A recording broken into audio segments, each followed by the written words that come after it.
concrete evidence that Adura is also involved, as in Tony into my nail directly, not because ESA cannot work in court of law. I see, understand, except circumstantial evidence. The law does not say that not necessarily carry any to carry video because she commits a crime here. But investigation on Yato. And when they file their reports, investigation at the report of at the witnesses, at the any other circumstantial evidence or whatever it is, and in between that, to help one in case the Damola himself, on make a better. He was trying to front me shot after he gave that, after the confession, he want to mohbad Ola and that Mumi had a fight with mohbad. The driver said same thing. Sadiq Ayobami said the same thing. Adura too. Adura Agbemi to confirmed it, and that has been established. So in our certain, and recently after the Lagos State investigation, 3 persons rushed out in the middle of the night.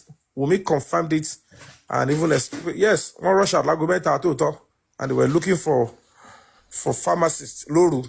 And then so all those ones are now standard. If in the process, what she is mohbad prime boy Janoni, so Toba Bad Raja is a possibility.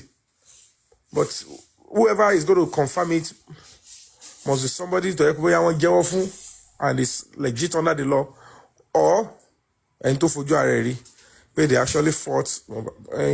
But as it is, we have to understand the fact that Baba Fred going to corroborate it. And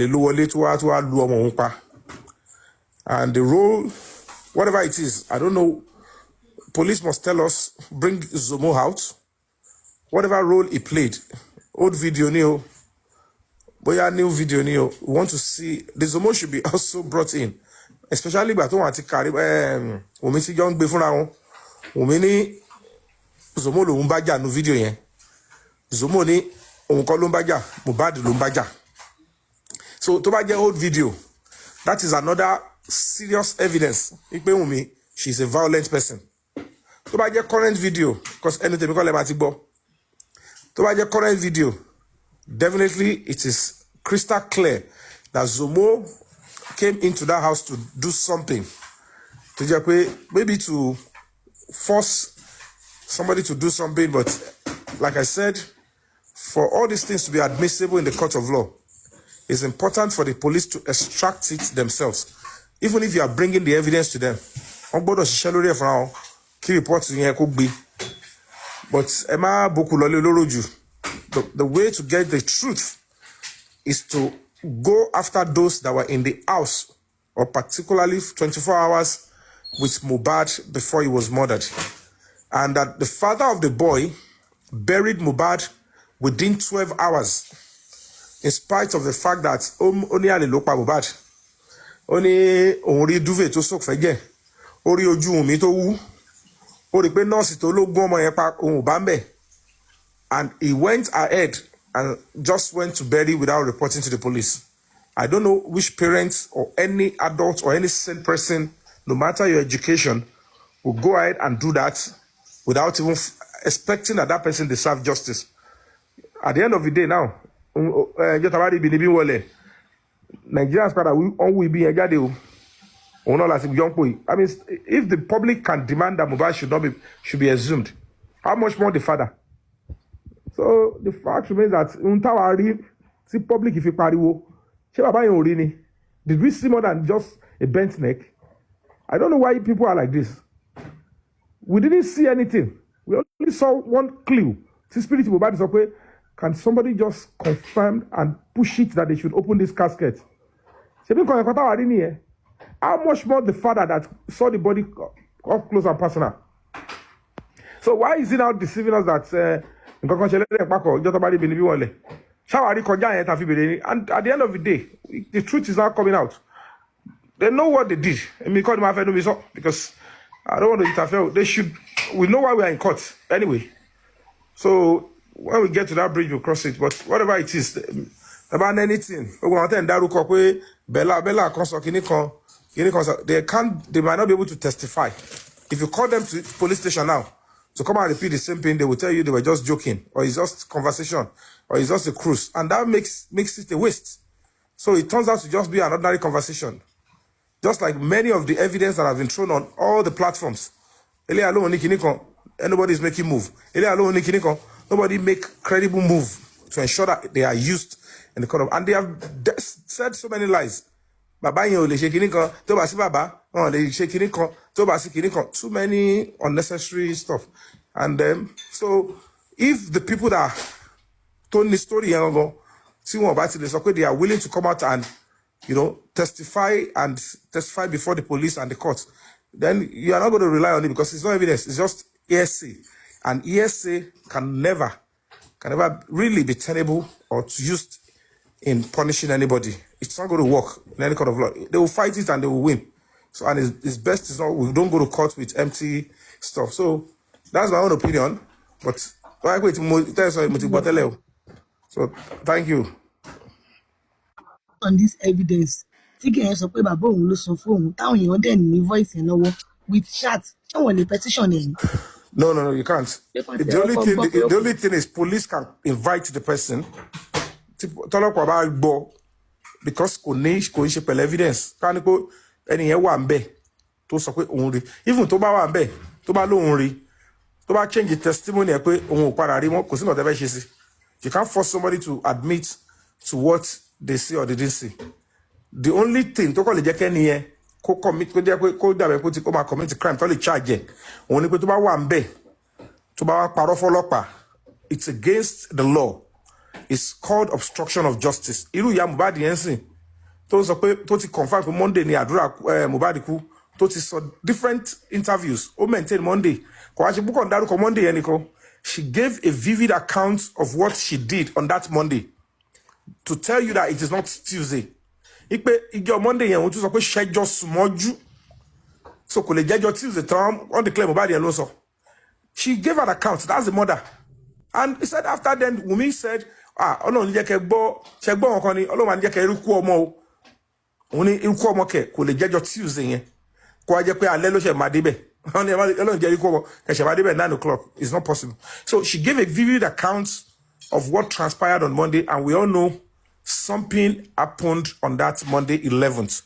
It's quite unfortunate that no medical reports, no even medical personnel can confirm that Mohbad was treated alive on the 12th of September 2023. The primary cause and secondary cause was not known by any medical practitioner. They brought him dead. And is a criminal offense. Show. They become a 2 hour exposed to danger. It's child abuse. She will still pay for it. They must charge her for that. It's a criminal offense in Lagos State. Parental negligence is punishable under the law in Lagos State. Go and check Child Protection Act of Lagos State. You will see those laws. Even minor. About 10-year-old go, it's criminal offense. Come out to us who is as fragile as anything. At the end of the day, the danger to our came from an intoxicated and drunk father. What if the person would have caused harm to that child more? So all these things are what we're saying so that people can learn. And people should advise the Baba. Nobody is hating on him. He might have committed a crime ignorantly, but ignorance is not an excuse under the law. Everything you do, maybe that will propel him to even expose more, because he will not understand his place in this case. You are a suspect in this case. Not that you tell us that you are the package. It's unacceptable. It's a hogwash, and it's a total charade. We are looking into a serious case, and the public lombe for justice. And on that note, Adura Wumi, Adura is accessory after the fact. In fact, she is doing that because of Adura and Darusha. I met with her one-on-one. on 4 different occasions. Àjọjà ní Lagos State Police Commissioner Office, àjọjà ní Panti, àjọjà ní Zone 2, àtújọjà ní press conference. She came, gbogbo ìtọ́dẹ̀ wá yẹn, kò sí tí wọ́n lo kurube wá. On 2 occasions, ó kẹ́rù kú dání. They want to disgrace Olomaya Shomomilonu. Nínú Zone 2, ó dídí yọba tẹ̀ báyìí ni. Nínú compound yẹn, and I told her if you try it, I'm going to squeeze your face. Mo ń jà fọmọ yín yẹn ń jà against me. Ṣé kò ṣe madness nìyẹn? But when you see Adura, I can tell you all for free, he was never violent against me. Adura was swearing the guilt every time I saw him. Èmi ò ní parọ́. Bóyá wá force ẹ̀ ṣe ni o. Bóyá ó ṣèṣì ni o. Whatever it is they have pushed on him, you can see why Wunmi is trying to now bribe him. Ló ṣe ń forúkọ ẹ̀ sí gbogbo àwọn bó ṣe fẹ́ lu jìbìtì lórí Mohbad tó kú. They just want to take over the boy's property. Owó, money is the root of all evil. Envy, Cain and Abel. Ibi ọmọ. So gbogbo yẹn ni. So whatever the case may be, tó bá jẹ́ pé kò kọjá audio conversation tó ní. If you ask the CP to come and testify, àwọn abẹ́rẹ́ kó ń bolo tiri. So whatever it is, it might be useful. We can give it to the police. The police can look into who are these people. Do you have their contact? Police can invite them. Where did you get this information? How can we be sure it truly happened? So that was substantiative. It can be used. So, the platform can they stand by what they said in that conversation? If they want to help justice for the boy, can they help the investigation and stand so that prosecutor as a witness to the journey? We need as much as possible witnesses, evidence, circumstantial evidence, and direct evidence, confession, and all of that. So I want here on I need. So that's my own submission on this one. Any other question, I will attend to it. Thank you.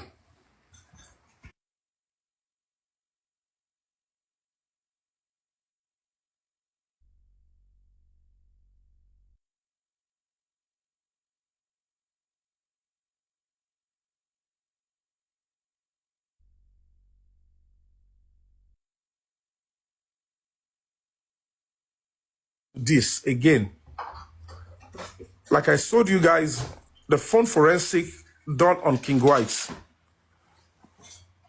There are so many things. So I'm betting when it is time, I will start dropping them. But I can tell you for free, even the Wunmi was telling King White,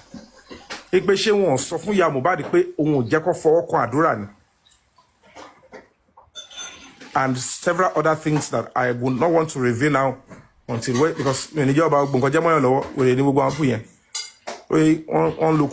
so let's wait. Let you understand?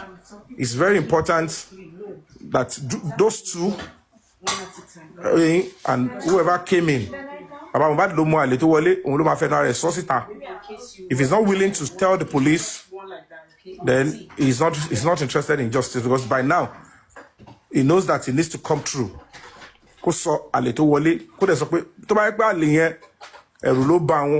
Compromise, and what was he doing with the body? So, and then all other things that he did to aid and abet and obstruct justice. So, in the absence of anything, These people are getting me confused. In the chat.